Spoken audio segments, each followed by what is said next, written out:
American Motors, present Walt Disney's Disneyland.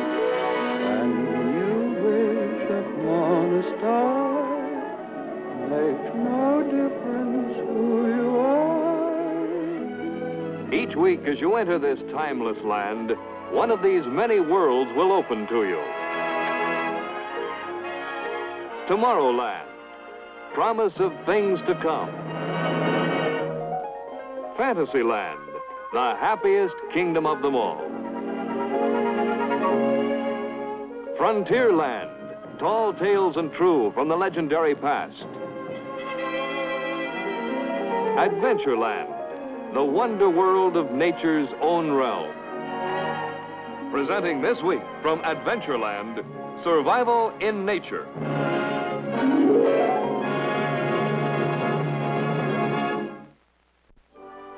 Now, here is your host, Walt Disney. In our true life adventure stories, there's a word that occurs time and time again. That's survival. For nature's world, survival is a word with many meanings. For instance, in our true life adventure feature, Secrets of Life, survival can even mean accuracy with a drop of water, for this is how the archer fish gets his food.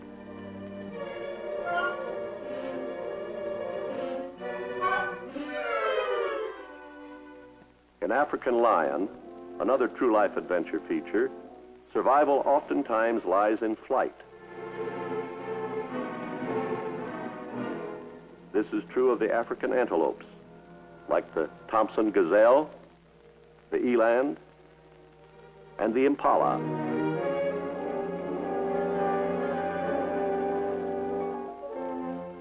Over a period of years, we've come to appreciate more and more the wonder and wisdom of nature's infinite plan for the survival of her creatures. So, survival in nature is the story we're going to bring you on this program. And now, here's your guide and narrator, Winston Hibler. In the never-ending struggle for survival, every living thing has its own special problem. In order that her creatures may meet their problems, nature's given them an astounding assortment of age-old instincts, odd equipment, and special talents. But nature's never content to rest, and all across the face of her wilderness world, she's constantly changing, improving, and improvising. To Mother Nature, the quietest woods is a busy workshop. The boiling sea, a giant test tube. The African plain, an endless production line. The burning desert is a crucible. And the frozen wastes of the Arctic, a colossal proving grounds. In the limitless realm of the sky, nature conducts mass experiments in winged flight. And on a leaf in a stagnant pond, using only a single drop of water, she works her miracles in miniature. This is a tiny world that teems with life, and through the window of microphotography, we can watch some of the activity. The outstanding citizen here is the rotifer. He's one of the characters from our true life adventure feature, Secrets of Life. The rotifer spends practically all of his time dining on his neighbors. But this is part of nature's plan. If they were to multiply unchecked, they'd soon overrun the earth.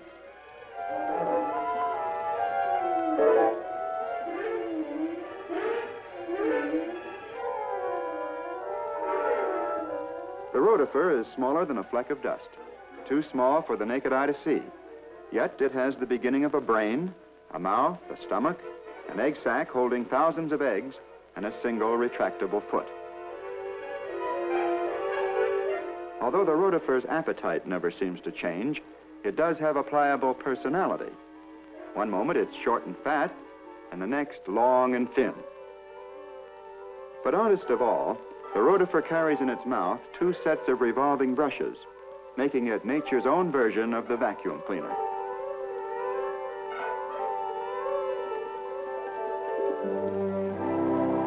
In designing special equipment for survival, nature works many wonders in the plant world, too. For instance, these scenes taken from our true life feature, Secrets of Life, demonstrate how the wild oat is able to grow and reproduce without any help from man. This is because nature gives the oat seeds appendages called awns. The awns writhe and twist until the ripe seeds break loose from the mother plant. On the ground, the awns continue their spasmodic action, propelling the seeds first to a suitable location, then driving them deep into the soil.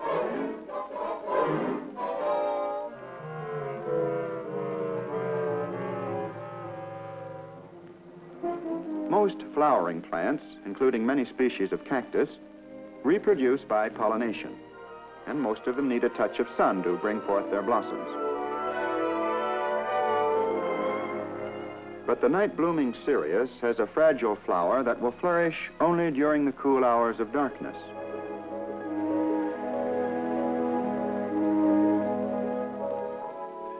As the blossom unfolds to bestow its fragrance and its pollen on the desert air, the time-lapse camera records the full cycle of this strange secret of life.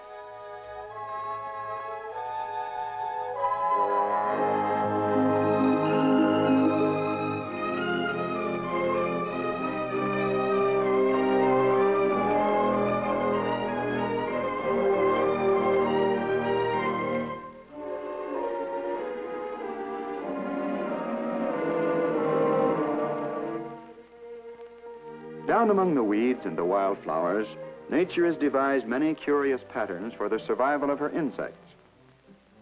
This is the industrious dung beetle, and while he's still a bachelor, he starts gathering the waste material that will be the food for his future family.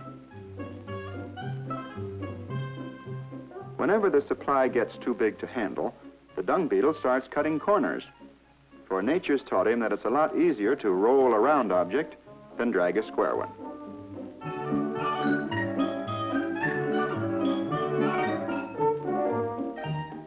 The young bachelor soon picks up a hitchhiker, a female who wants to help him keep the ball rolling.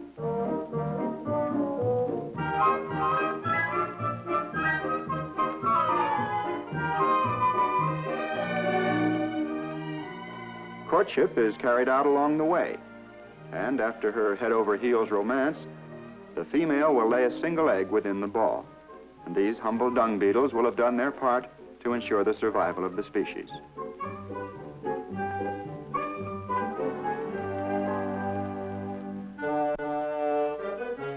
In training her creatures for survival, nature often ventures into the complex sciences of architecture and engineering.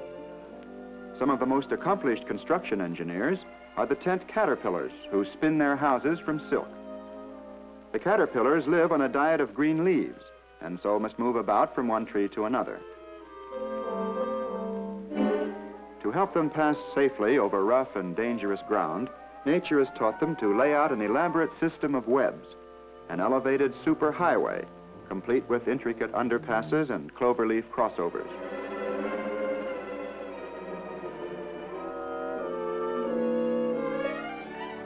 In providing ways to escape from danger, nature taught her bird world to fly.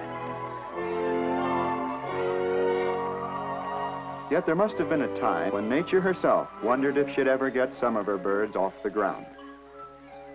Even today, the albatross, or goonie, is actually earthbound unless he has a headwind.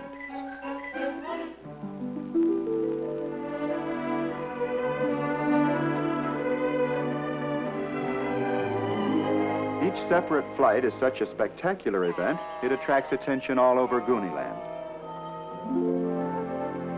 Yet once off the ground, the albatross flies well, and in the broad sweep of his strong wings, he finds that nature has given him one of the greatest of all aids to survival.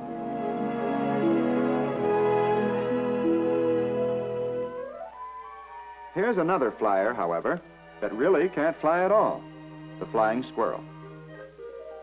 But his special survival equipment is a marvel of simplicity. Nature just gave him more skin than body, and so when he really extends himself, he combines all the better qualities of a sailplane and a parachute.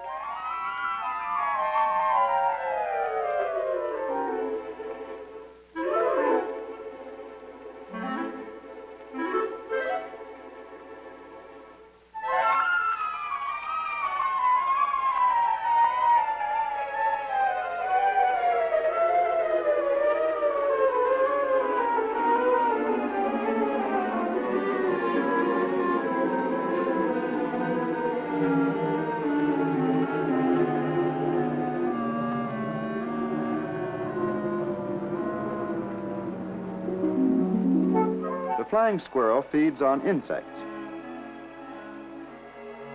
But he's one of the few animals unable to swim. And so when his prey is near water, he must really look before he leaps.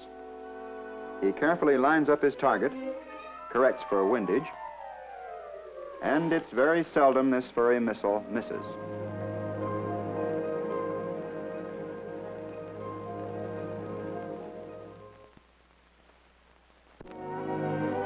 Sometimes a tough exterior conceals a timid soul within. To protect the armadillo, one of the mildest of creatures, nature has devised the very best in defensive armament. In fact, it's so efficient that the armadillo has survived almost unchanged since the age of dinosaurs. Armadillos feed on insects, and a colony of grubs calls for their undivided attention.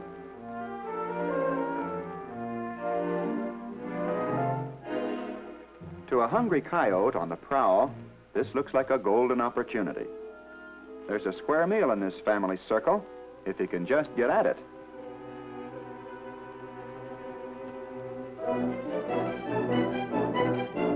Even with armor plating, an orderly retreat is the best defense. But the gem at the subway traps Papa on the outside, and he hasn't time to dig himself to safety.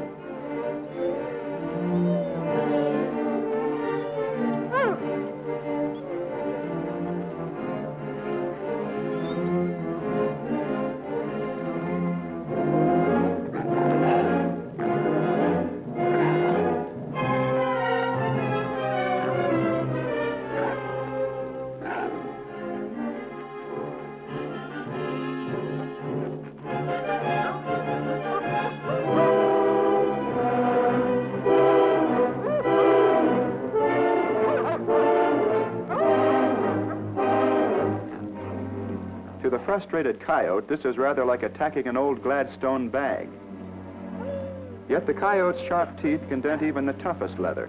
So the armadillo waits for an opening, and when he sees a chance, he runs.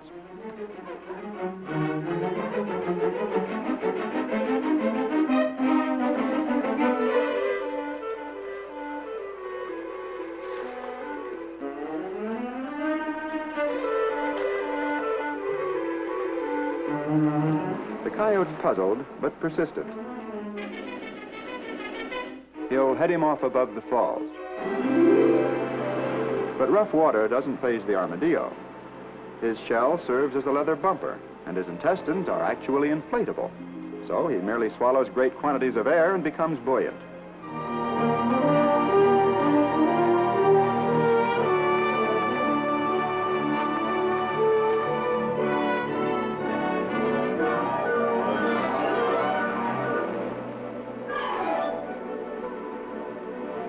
With armor plating, surprising speed, and built-in pontoons, the armadillo itself is a whole chapter in the story of survival.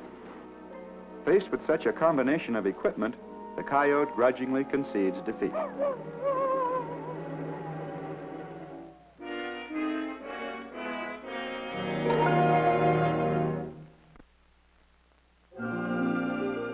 High in the lonesome country near the northern rim of the world, our naturalist photographers are filming a true-life adventure, the Arctic wilderness. In this land of deep lakes and deeper silences, existence isn't easy. Yet our photographers have found the Arctic wilderness is nature's wilderness too. And here too her creatures survive. This little fellow is called the pika. He looks like a rabbit. In fact, he almost is a rabbit. He's an alpine cousin of the hare. But the point is, he doesn't act like a rabbit.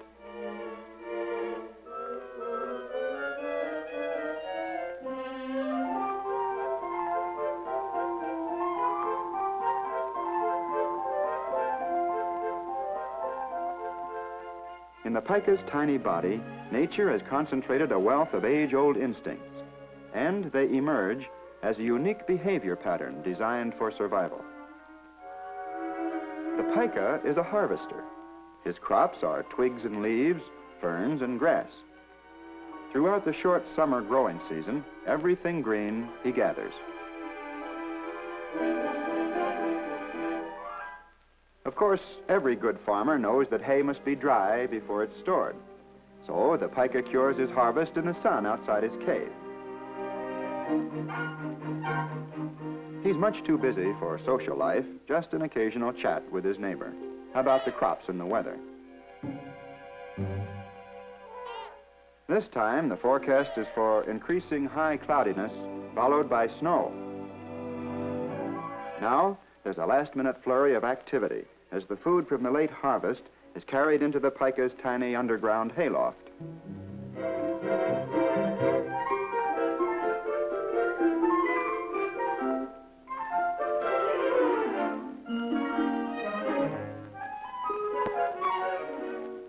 The seasons turn quickly in this high country, and soon the little harvester is completely snowbound. But he's well prepared. Deep beneath the drifts, he'll be snug and secure, warm and well fed for all the winter months to come. The Story of the Sea is another true life adventure feature that we're preparing for the motion picture theaters. And here on the shores of the Pacific, our naturalist photographers came upon one of the rarest of ocean-going mammals, the sea otter. This species, once almost exterminated by fur hunters, is now government protected. In order to survive, however, the otter has another basic problem that he must solve for himself: food. His favorite dish is abalone. For this one-shell shellfish is a ready-made blue plate, easily devoured.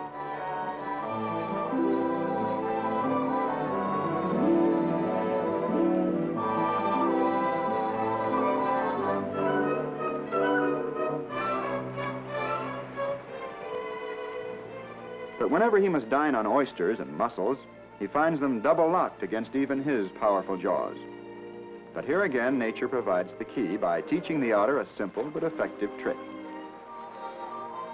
Up from the ocean floor, he brings a rock, places it on his chest, and then proceeds to crack open the shellfish with all the skill of an oysterman in a fish market.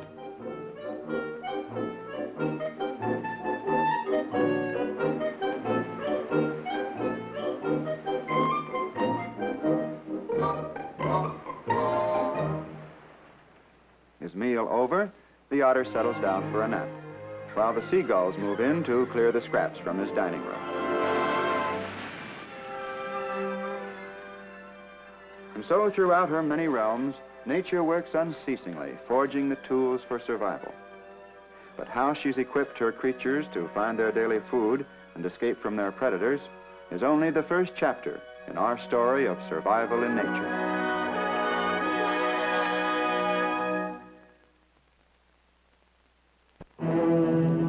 In the great bowl of the sky, nature brews a tempest, and the roll of her thunder foretells the scenes of violence to come. For in the story of survival, this is the chapter devoted to war. There are many kinds of conflict in nature, but there's nothing to equal the fury of the war between the elements themselves. With whips of lightning, nature lashes the plain.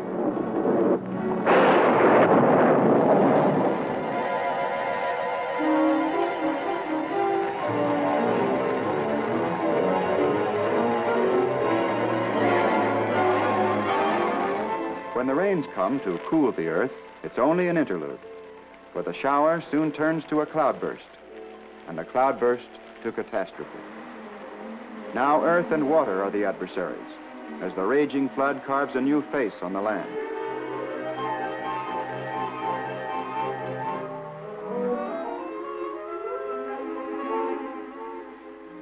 Against the elemental forces of nature, the animals are outmatched. There's nothing they can do but share their mutual misery and wait until the emergency is past.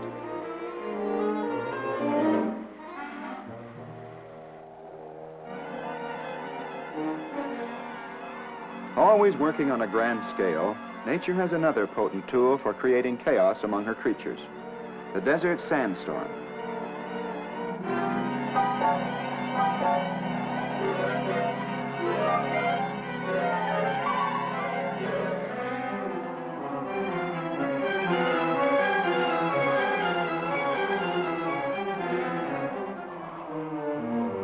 The natural streamlining of the Sidewinder helps him hold his own against the fury of the wind. But some of the lesser crawling things, although they have the shape, lack the weight.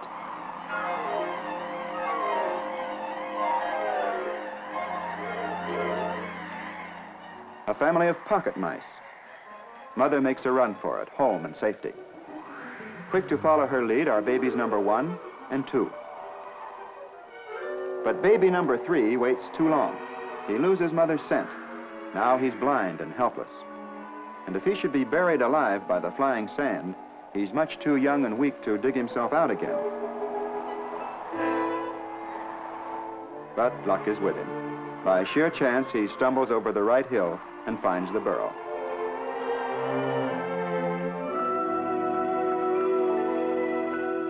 With the calm of morning, the whole face of the desert has changed. Burrows are covered over, food trails obliterated, and this creates a serious problem. For many animals jealously guard their feeding and breeding grounds. And in nature's great battle for survival, some of the most bitter skirmishes are fought over these territorial rights. Displaced by the storm, this kangaroo rat wonders briefly where the sandhill came from. Then he stakes his claim and squeaks defiance to all would-be trespassers.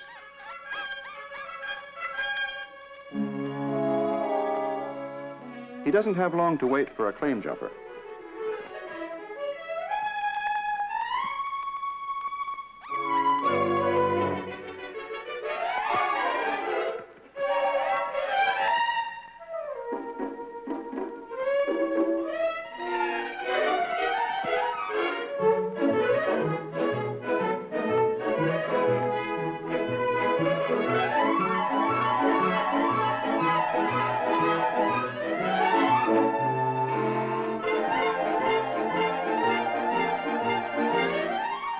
But in the end, justice is served.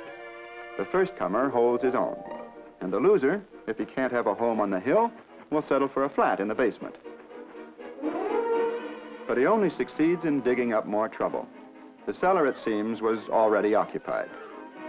If the horned toad had a voice, which he hasn't, he'd give the rat a piece of his mind, if he had a mind, which he doesn't. But anyway, his actions are plain enough. He just doesn't want a rat for a roommate.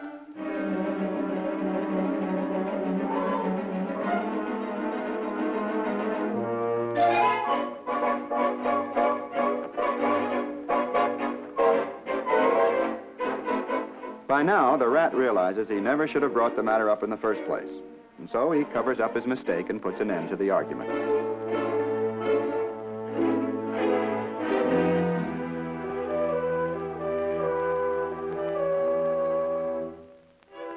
A witness to the squabble is Skinny, the little squirrel our naturalist photographers first met when they filmed the story of the living desert.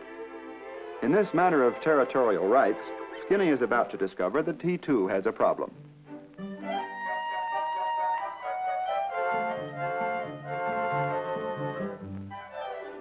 A leopard lizard has taken over the hollow under Skinny's rock.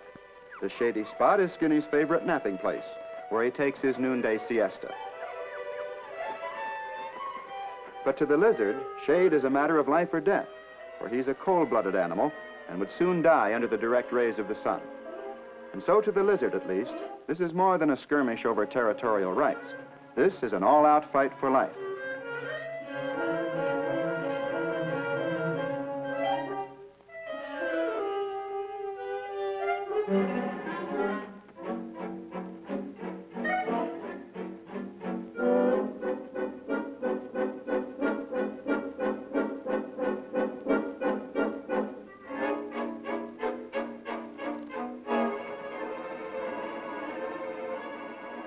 The adversaries are well matched. Skinny has the size and the weight, but the lizard has the killer instinct and needle-sharp teeth. His best weapon is a lightning-quick nip to the nose.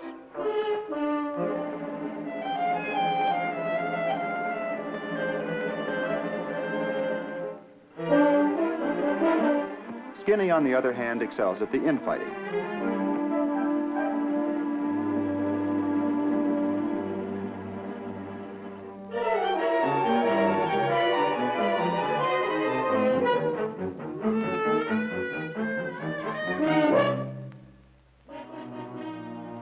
But in the end, for all his fighting heart, it's Skinny who breaks off the hostilities. And once again, in this little battle for survival, nature has weighed her values well. From now on, the squirrel may sleep a little less, but safe in his spot of shade, the lizard will live longer.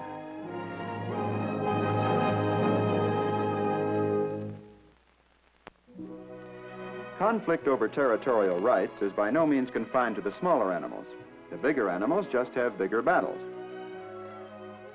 This quarter section of desert is the private hunting preserve of a cantankerous creature known as the coati mundi, and he's well equipped for hunting. Sharp teeth, strong jaws, and a nose ideally designed for turning up a meal.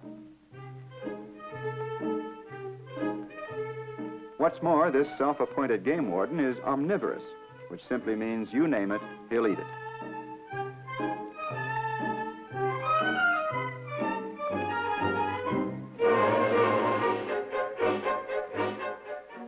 The coati is even immune to the toxic poison of a scorpion's sting. To him, it merely sharpens the insect's flavor.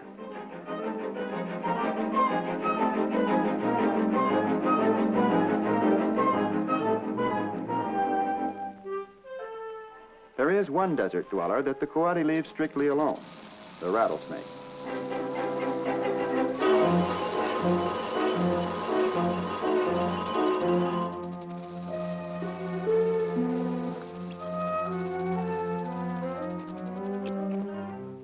With his formidable reputation, the coati has few poachers on his preserve. But today, quite by accident, one of his distant cousins happens by. This is the cacomissal, or ring-tailed cat. If he's looking for a welcome here, he's about to get a warm one.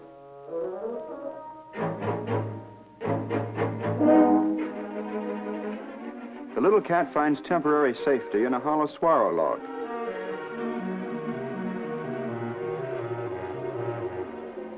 Inside, there's room for ringtails only, and a portion of the coati's nose. It was just bite size.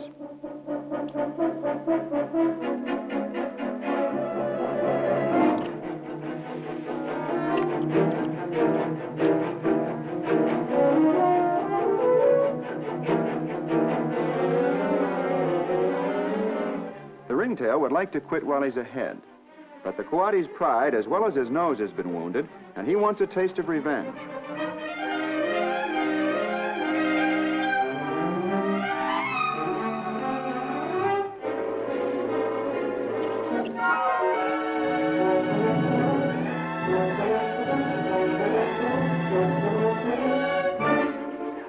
Well, the quickest way out of this is straight down.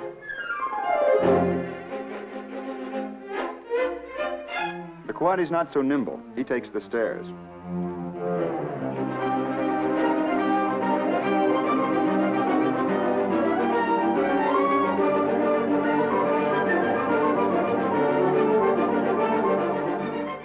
Now, this looks like little more than a game of tag, but to the adversaries, it's serious business. And since the ringtail can neither outrun nor outclimb his pursuer, he may be in for some real trouble.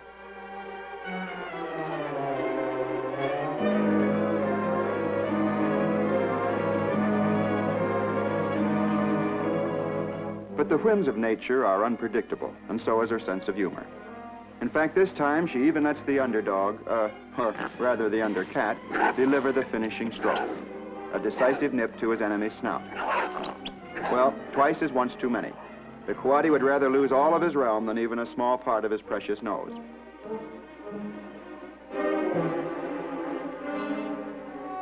And tonight, after such a harrowing experience, he's quite content to dine on cactus instead of cat.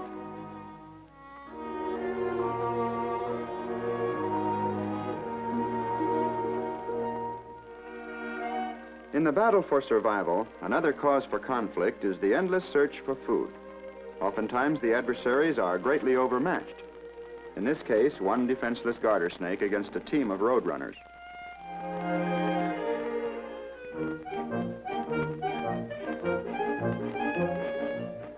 As a rule, though, the roadrunner prefers to hunt alone. And on his list of preferred foods, the lizard rates especially high. But the lizard knows a little trick that helps him save his leathery skin. He simply hides under a cholla cactus.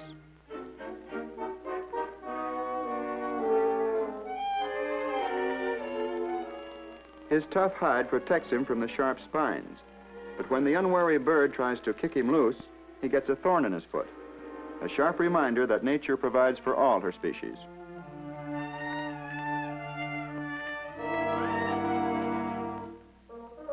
This upright little citizen carries the impressive name of Eleodes tenebrionidae. He's also called the stink bug.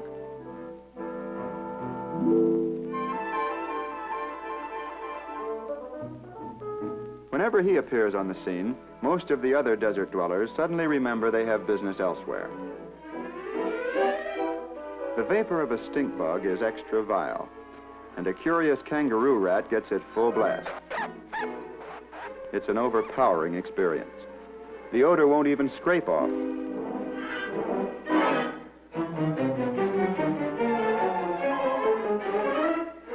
If he weren't fastened inside this fur coat, he'd bury it forever. But when it comes to offensive weapons, this fellow is really high caliber. And obviously the little stink bug is about to find himself outgunned. To the skunk, any insect is fair game. The trouble is this beetle just isn't fair. In fact, his tactics are very foul indeed.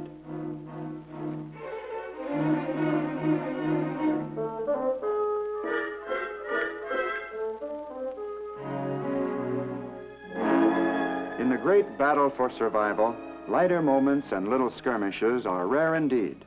More often there's violence and sudden death.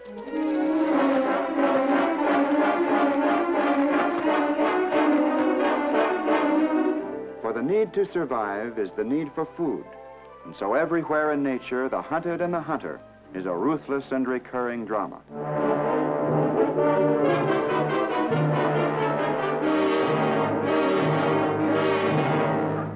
Then, too, the need to survive is the need to propagate, and so the mating combats.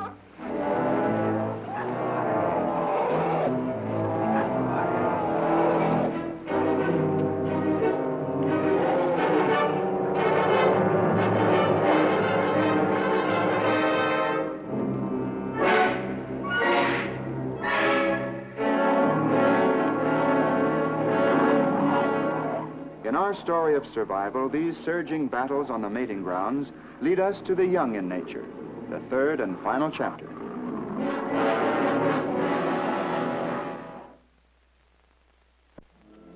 The young in nature represent the ultimate in survival insurance. For each newborn creature is another guarantee that the species will endure. Now, of course, wherever there are babies, mother love usually plays an important part. Take the meadow mouse, for instance. Here's a little mother who specializes in big families, as many as 14 litters a year, with an average of 7 babies each, and every one a problem child. Today, somebody's kicked the slats out of the cradle and they've all fallen out of bed. When mother unscrambles the mix-up and counts noses, she finds that baby number 6 is missing.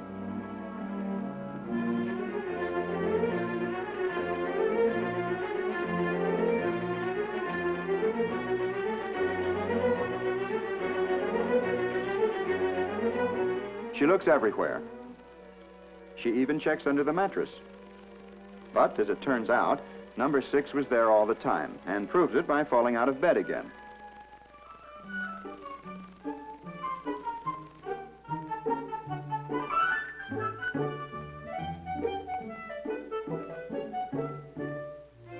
She's having as much trouble as the old woman in the shoe.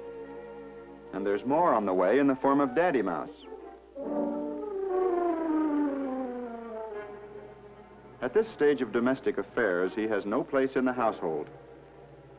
And so his advances are met with a cold nose and a hot temper. This is not the tunnel of love, it seems. During the scuffle, baby number 6 fell out of bed once again. And now number 7's missing. Mother checks the spare bedroom.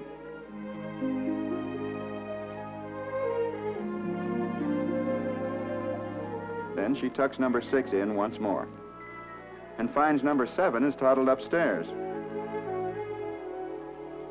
But finally, the mystery of the missing mice is cleared up. And now it's lunchtime. With such a hectic schedule, it would seem that Mother is the family member least likely to survive. But she does, and in time takes her little brood into the world above the burrow. Since this is their first trip afield, Mother's very careful. She nurses them along. Although in size she's among the tiniest of mammals, in the matter of mother love, the meadow mouse is second to none.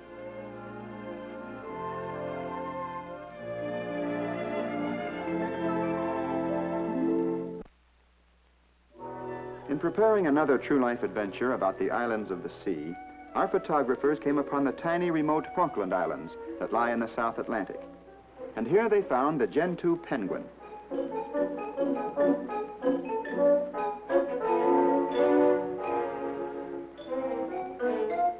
In a colony of penguins, every able-bodied citizen is responsible for feeding the youngsters, mother, brother, father, or friend. As a rule, this species has twins, and during the pin feather stage, they need the close personal supervision of mother. In fact, she's excused only to join the food committee when it sets out for the day's shrimp fishing.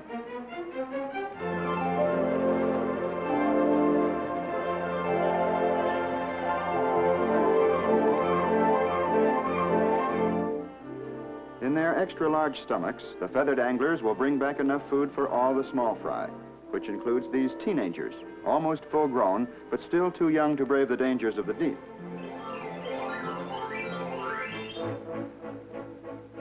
When the old folks finally bring the shore dinner ashore, anything can happen, and it usually does. Some of the adults play hard to get. Having caught it, they're going to keep it. Here's an old bachelor in full flight with a full load of shrimp aboard.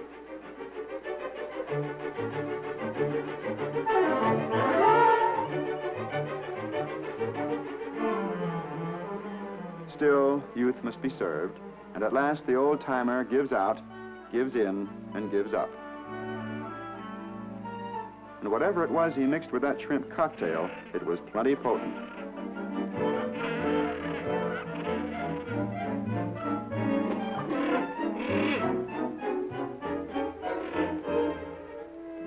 On the Serengeti plains of Africa, the realm of the African lion, the grazing animals walk a fine line between life and death. But here, too, nature tips the balance in favor of survival. This little Thompson's gazelle, only minutes old, was endowed at birth with a gift called precociousness, or rapid early development. It's a physical as well as a mental process. Like a flower, his ears unfold, ready and alert for the sound of danger. A few minutes more and he finds his wobbly legs and takes his first step.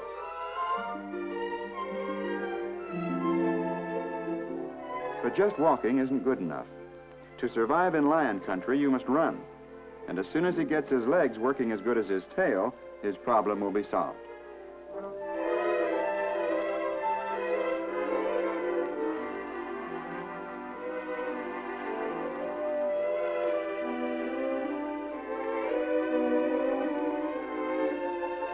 Mrs. Topi Antelope has a precocious child, too. But if he doesn't find his feet in a hurry, both mother and baby are in for trouble. For while he was being born, the rest of the herd has moved on, and these stragglers are an open invitation to the African lion. When mother sets the example and moves on, the baby instinctively, if not too steadily, follows in her footsteps.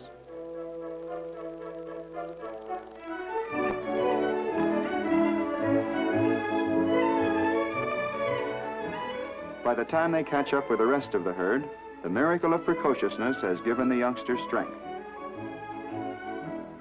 And from now on, he'll be able to show his heels to the hungry lions that continually stalk the herd. And now, from big cat country in Africa to bobcat country in the southwestern United States. But everywhere in nature, babies have their problems just growing up. As a rule, Mother Bobcat prefers to hunt at night, but today food supplies are low, and so she must work around the clock. She's scarcely out of sight, and already the youngsters are bored.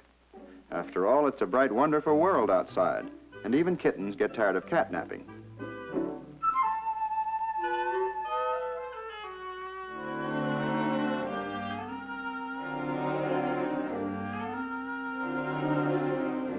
A ground squirrel proves a fascinating discovery.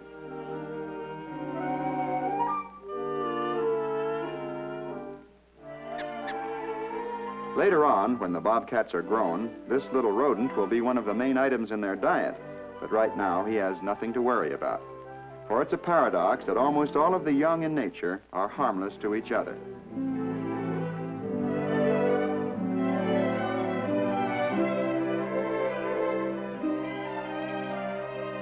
Of course, every rule has its exception, and the squirrel is safe only as long as he stands up and stands still. For instinct and mother's training have taught the kittens to strike at sudden movements. And these youngsters could turn from playmates to predators in an instant.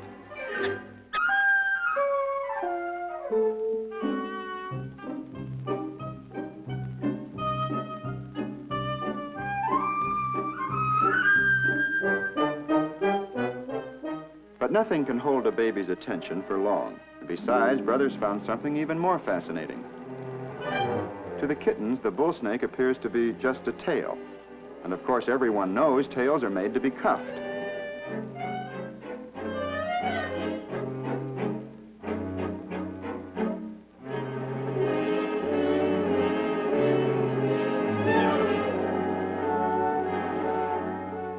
But after a few trial taps, instinct tells them that this is no ordinary tail. This is something to be feared.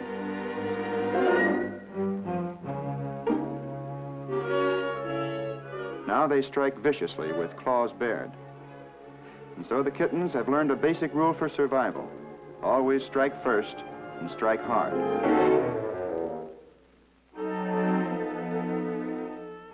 A kitten catching a catnap could be quite a catch for this fox.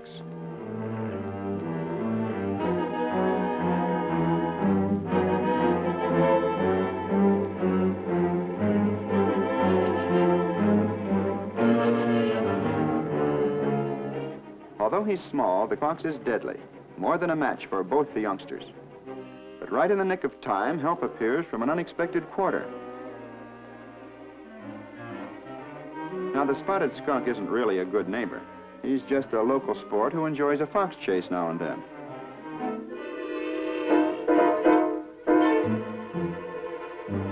But the wise fox isn't having any of this. He retires in complete disorder. By now it's obvious that next to mother, a skunk is just about the best friend a baby bobcat can find. So when another black and white animal happens along, the little cat pauses to consider only briefly, then welcomes him with open paws.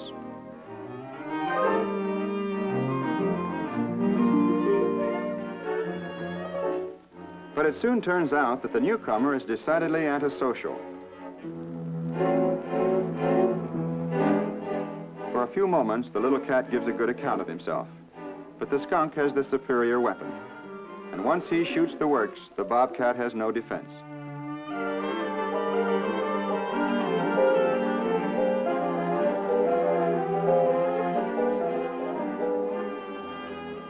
And so in this day of many lessons, surely this last will have the most lasting effect.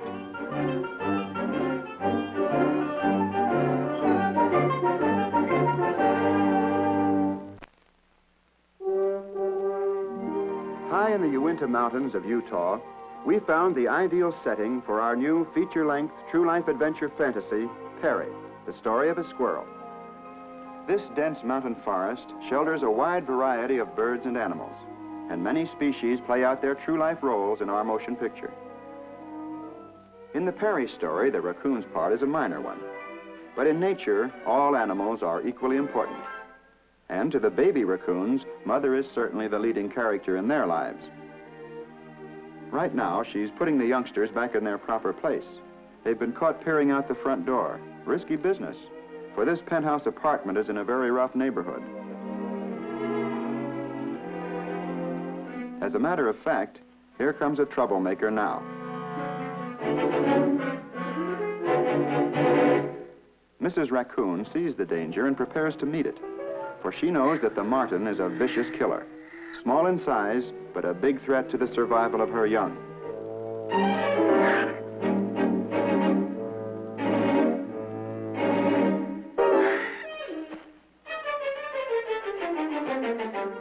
The cubs are worried. They've never seen Mom in action before, and when the marten turns and launches a counterattack, somebody just has to lend a helping paw.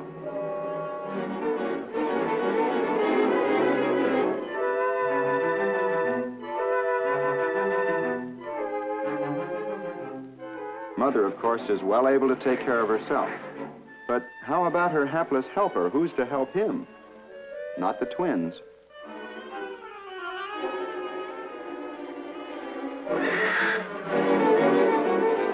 This is very embarrassing. He'd planned to plunge into the battle head-on, but it looks like he's going to drop in stern first. Well, this is it, the point of no return. The law of gravity finally catches up with him.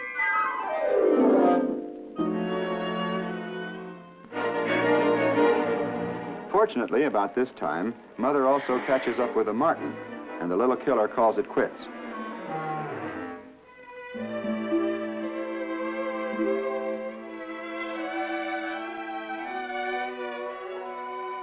With the same sharp teeth and powerful jaws that would have crushed the marten, Mother's touch is light and gentle as she rescues the little fallen hero.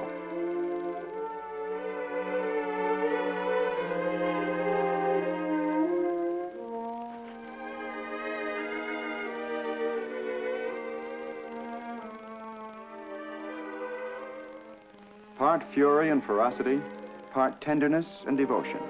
Such is the miracle of mother love. A mysterious and vital force that nature uses throughout all her realms to guide and protect the young, so that each, in keeping with her plan, may join the mighty pageant of survival.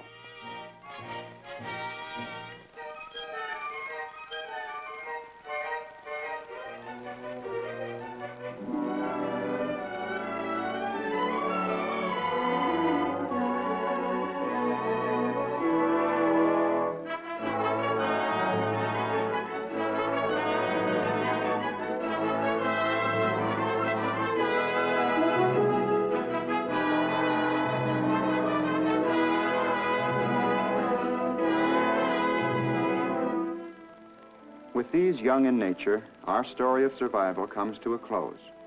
And yet nature's story can never end. For with these new generations, infinite in kind, endless in number, a promise is made again and again that nature is indestructible and everlasting, that her wonders will endure forever.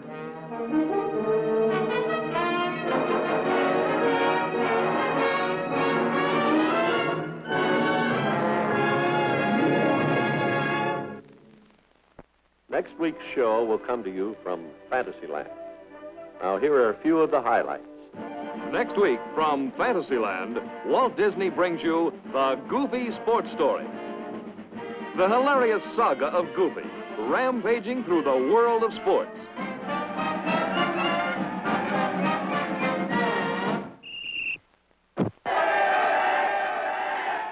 In football, you'll see Goofy.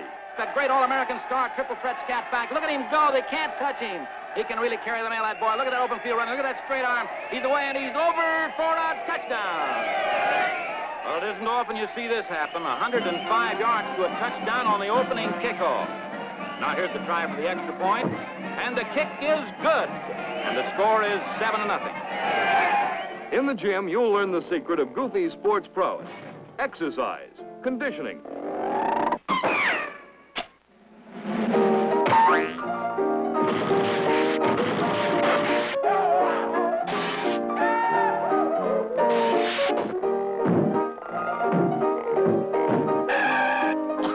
And when winter comes, the intrepid Goofy climbs an Alp to show his incredible skill as he conquers the steepest slopes.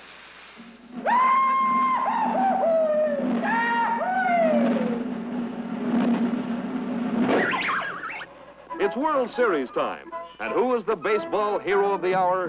Why, Goofy, of course. It's up to the pitcher. $500,000 and the World Series hinge on this pitch.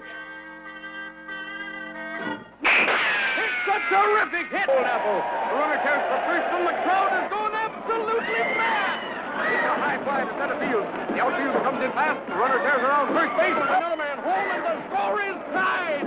There goes the winning runner on third. It's a race for home plate. Slide, slide. This is going to be close.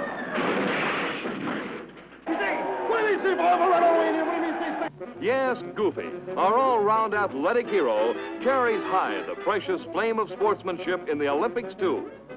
An all-around athlete, a colorful, aggressive, hard-hitting competitor, a phenomenal champion in all sports.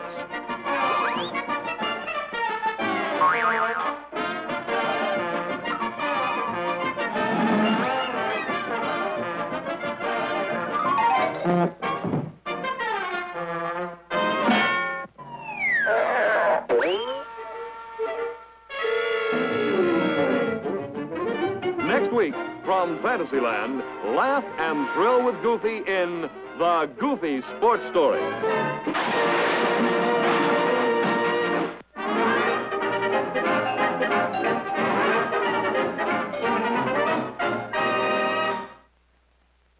Next week, Disneyland will be brought to you by Kelvin.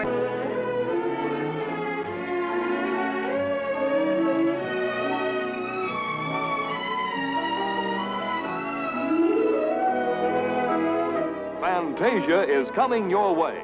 Look in your newspaper for theater and date when you will be able to see Fantasia, Walt Disney's show of 1,000 wonders. Fantasia on the wide Super Scope screen, all in color by Technicolor. Motion picture entertainment every member of the family will want to see again and again. Fantasia has cartoon fun and fantasy, color, excitement, and the world's most thrilling music. Watch for Walt Disney's Fantasia at your favorite theater. This has been an ABC Television Network film presentation.